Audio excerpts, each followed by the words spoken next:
This is Max from UNFTR for the MeidasTouch Network, and the only way I can frame this is that the labor market is toast. The labor market is the beating heart of the U.S. economy on which everything else is constructed. And now with government and private data finally flowing in lockstep again, here's how I can sum this up.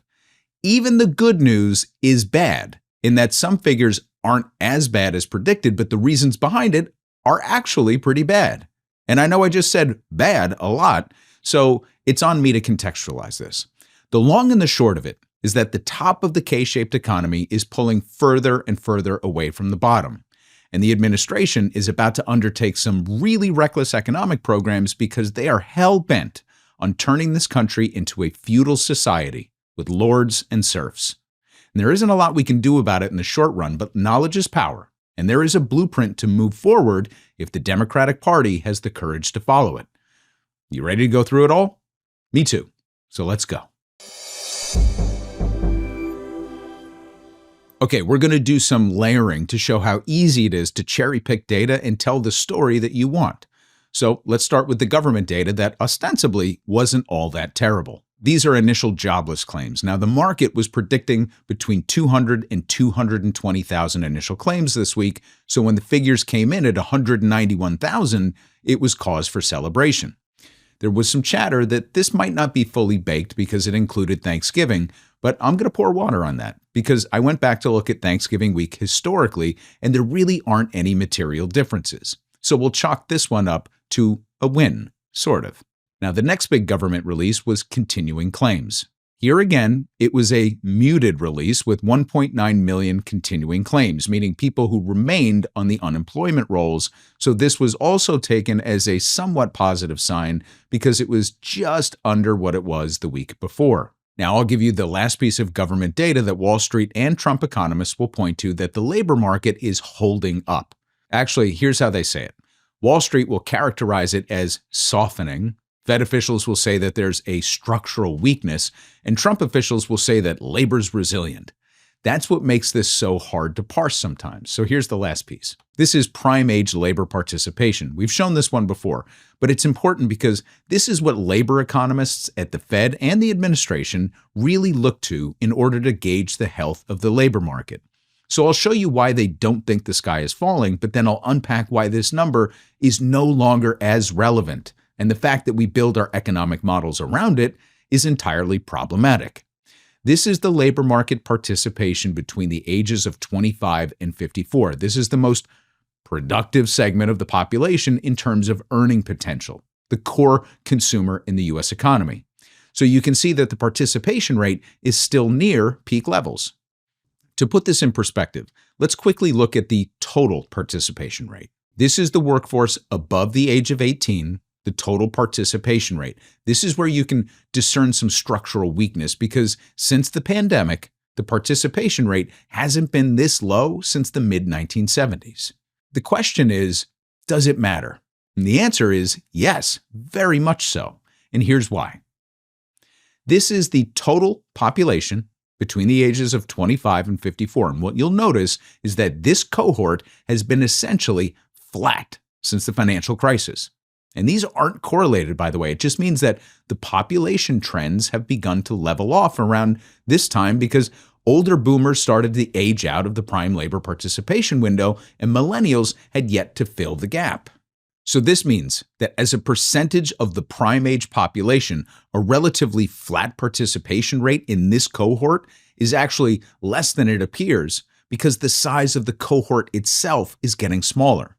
So that's why you see that only 62% of the population above the age of 18 or not enrolled in the military or higher education is employed in this economy. Now take into account that everyone under the age of 18 also isn't, or military members and students as well, and it means that less than half of our total population is working. So hold that in your hip pocket for now because it'll factor into our discussion later when we talk about inflation, administration policy, and what comes next for the economy.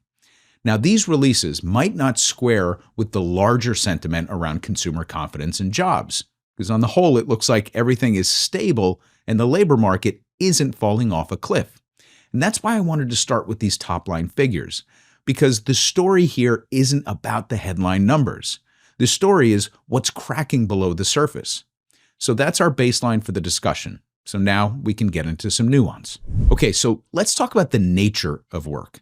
So of the 62% who are considered gainfully employed and the 83% of that prime age workforce, it's important to recognize that part-time employees, gig workers, and anyone who responded to a survey that they worked at least one paid hour in the prior 4 weeks are factored into those numbers. So the quantitative figures don't give us any qualitative information, and this is where some of the private data help make sense of what's going on. The week started out on a very sour note when ADP released its private market employment figures showing that the private sector job losses have begun to accelerate. But it's where the losses are occurring that tell the story. Firms over 50 employees actually increased in the rolling trend. But it wasn't enough to overcome the losses among small businesses. It's something that we don't talk about enough in this economy. Consolidation is becoming a bigger and bigger problem by the day because these firms have tremendous power in the marketplace to drive out competition from smaller firms, and they can do it through wage inflation and price dominance. Mostly, these days, price dominance because they're not passing a lot of their gains through on wages. We'll talk more about that in a second. But tariff inflation on top of persistent core inflation and negative consumer sentiment is really taking more of a toll on small businesses. It's creating a Darwinian environment where the big guys can load up and use rainy day funds to push through, while the small guy falls by the wayside. In other words, large companies have absorbed the $250 billion in tariff duties by keeping prices level and eating margin.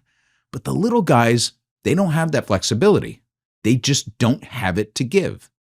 That's why it's showing up in bankruptcy notices, foreclosures, repossessions, student loan defaults, and credit card debt increases. Things are piling up on the lower end, and tariffs plus persistent and compounding inflation is working its way up the ladder. So let's take a deeper dive into the qualitative side. We've made this argument before. GDP doesn't care where the money is spent, just that it's being spent. So broad labor figures don't care either. We see declines in business services and an uptick in education, health, and hospitality. This is a reflection of the demographic shift that we just talked about. When younger people can't find work, they stay in school longer. And as the boomers age out of the prime age workforce, they consume both leisure activities and services that require more labor and healthcare services. So this is a reflection of declining opportunities among younger people and the costly increased needs of the aging population.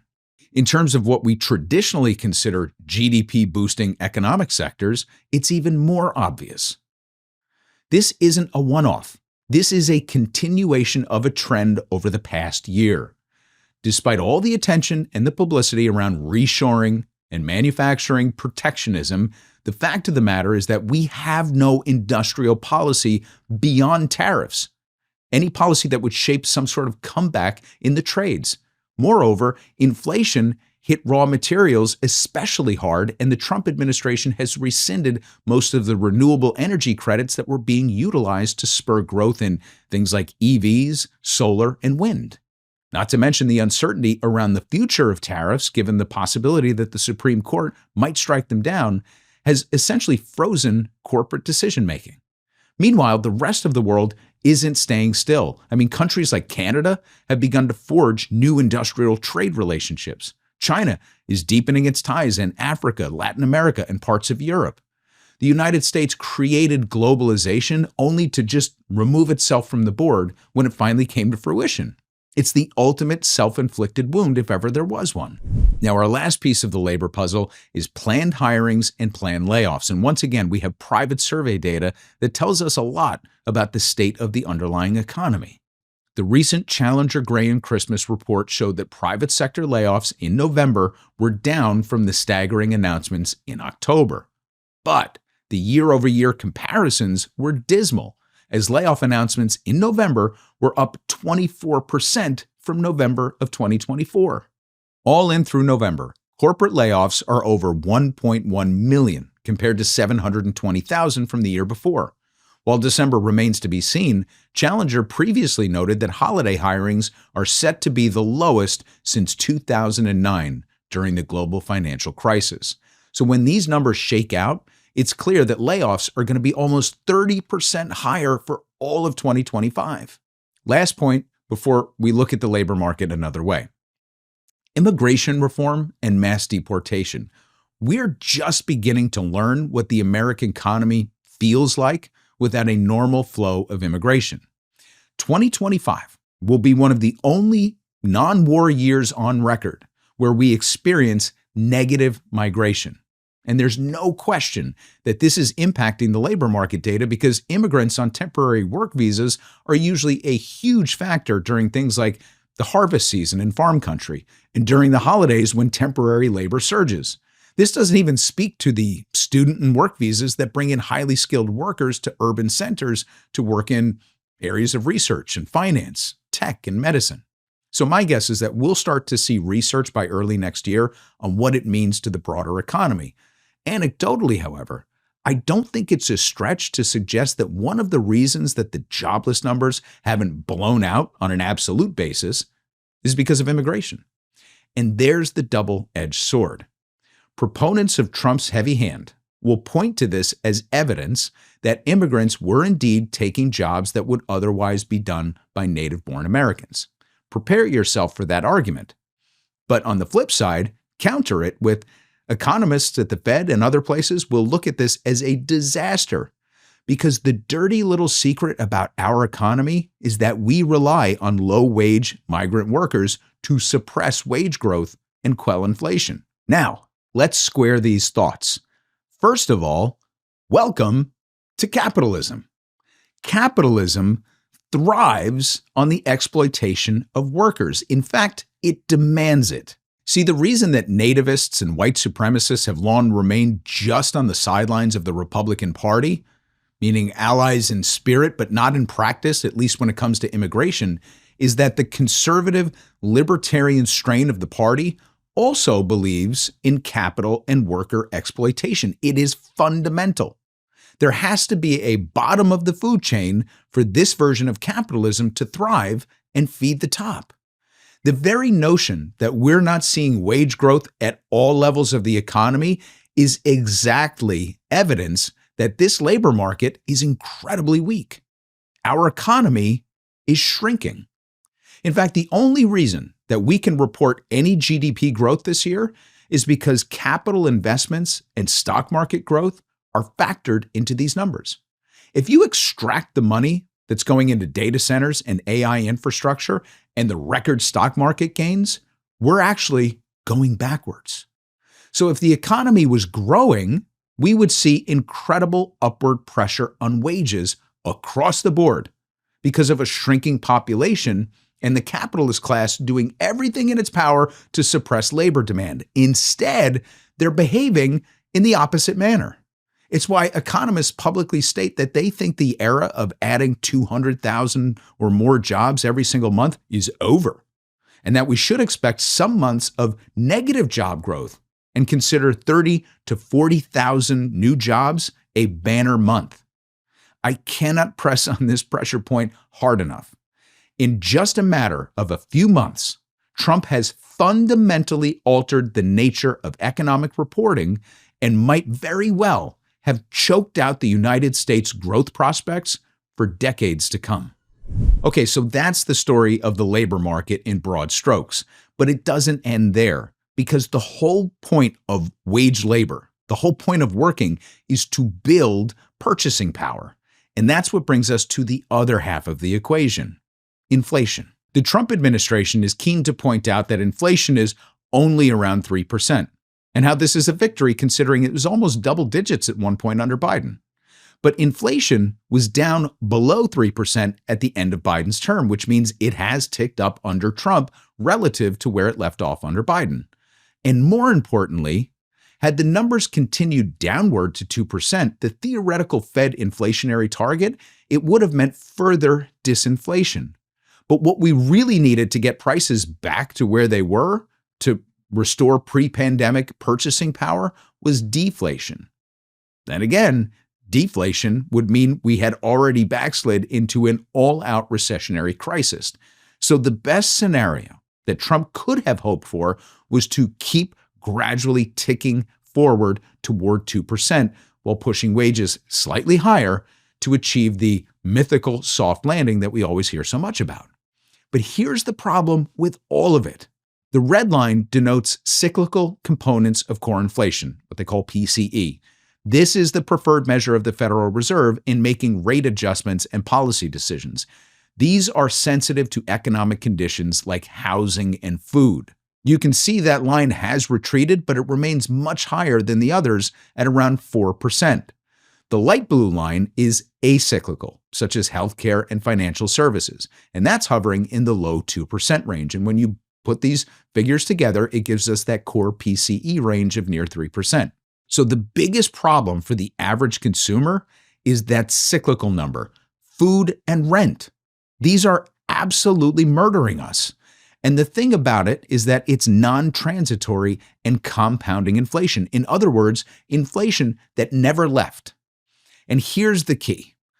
Food alone is 36% higher today than it was before the pandemic. Think about that for a second.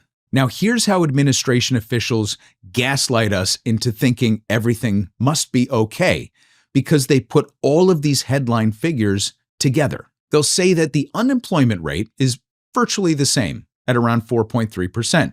It's higher than they want it to be, but it's well within the right range. The implication, of course, being that 95% of America is working. They'll say that core inflation is up 3%. But wage growth was up 4%, so as long as wages are growing faster than goods and services, everything is fine. But we've just established that wage growth applies to less than half of the country in reality. And people under the age of 18, as far as I know, they eat. And people over the age of 54 who live on a fixed income and still pay for mortgages or rent, as far as I know, they also eat. And it's why this chart looks like this. This is how we're paying for all of it. For food inflation, for tariffs, for the bloated military and tax cuts for the wealthy, the $1 trillion interest on our debt. We are charging it. We're putting it on the plastic at a cool 22% interest. And that brings us to the teaser for the administration's plan to tackle the labor market weakness. My next video here on Meidas in a couple of days will be a deeper dive into the discussion, but I wanted to provide some broad strokes here in order to set the table. Now, the first is how it plans to pay for its own bills. The government only has a couple of ways to bring in revenue to pay its obligations: taxes on wealth and income, tariffs on imports, and issuing debt. Well, in government time, it's 2026. We have officially kicked off the next fiscal year because it begins in October, and we finally have the numbers now that the shutdown is over. And you might want to take some Pepto before looking at this one. What you're looking at here is the Treasury's breakdown of revenue and expenses. In our follow-up video, we're going to look closely at the line items in the budget to show year-over-year comparisons, but as you can see here, we sent out $285 billion more than we took in just for the month of October. To say that these are record numbers is an understatement. Medicare and Social Security are far and away the biggest expenses, as they should be. It makes sense as the population ages, and I'll save my thoughts on those line items for the next video. But the area I want to draw your attention to on the revenue side is customs duties and corporate income taxes. Corporate income taxes total $15 billion for October. Trump's vaunted tariffs, the sum total of his industrial policy and economic plan, brought in $31 billion. Even if you carry that out over 12 months, it would be $372 billion, not the $17 trillion or whatever he said the number would be.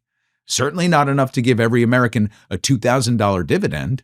Now, we'll come back to this graph in a second, but to put these numbers in context, the tariff revenue is about $25 billion less than the monthly net earnings of the Magnificent Seven tech stocks. So he's thrown the whole world trade order into complete disarray. He's forced partners to forge new trade relationships. He's increased input prices that are forcing small businesses to cut headcount and in some cases just go out of business, all for about half of what the top 7 tech companies earn.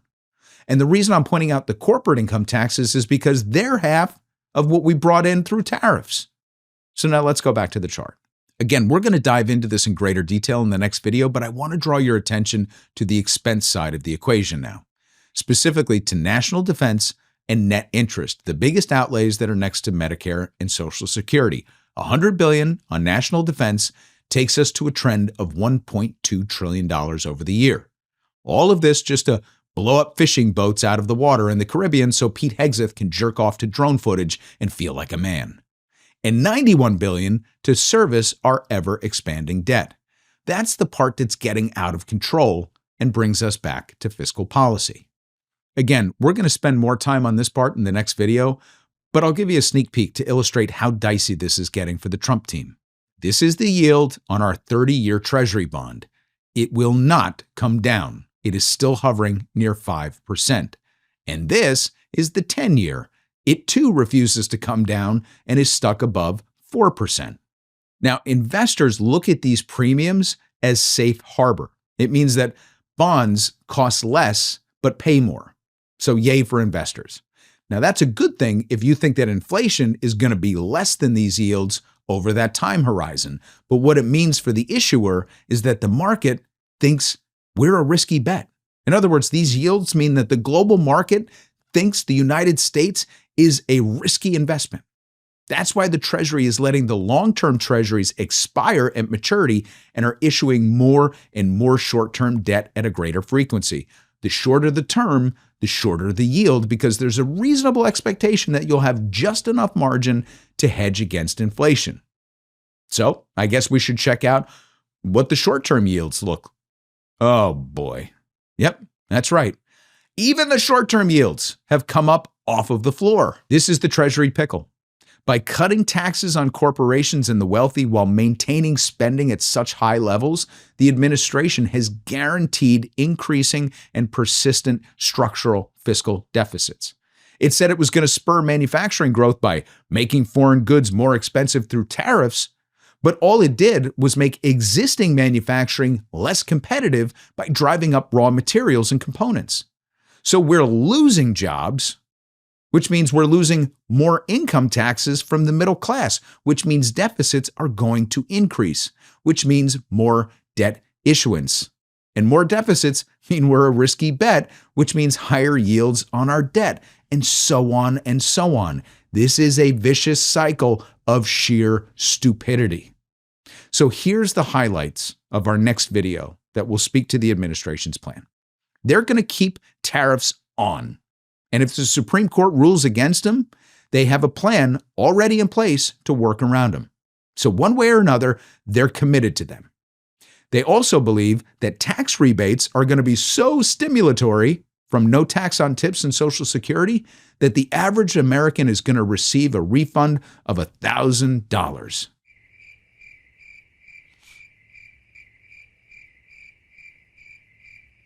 Oh, that's it. That's the entire plan. And for what it's worth, let's say those rebates are $1,000. That's about how much more the average American is going to pay when the premium health insurance subsidies run out. And I'll touch on that as well. So the economy that we have is the one we got because they're fresh out of ideas and think that the ones they have are still going to work if they just pray hard enough. In other words, we're out of luck and we're out of time. It's all there in the data if you know where to look. As for the blueprint going forward, the one that Democrats can follow if they have the courage, I'm not going to touch on that today. But think FDR and Harry Truman. So make sure to stay subscribed to get that drop. For the MeidasTouch Network, I'm Max from UNFTR. You can find me on YouTube and Blue Sky at UNFTR and sign up for our free weekly newsletter at UNFTR.com. We're also launching a new interactive trivia feature for progressives to test their knowledge in the new year, so make sure to stop by and sign up on the site. Thanks as always to the Meidas Mighty, and I'll catch you in a couple of days. Love this video? Support independent media and unlock exclusive content, ad-free videos, and custom emojis by becoming a paid member of our YouTube channel today. You can also gift memberships to others. Let's keep growing together.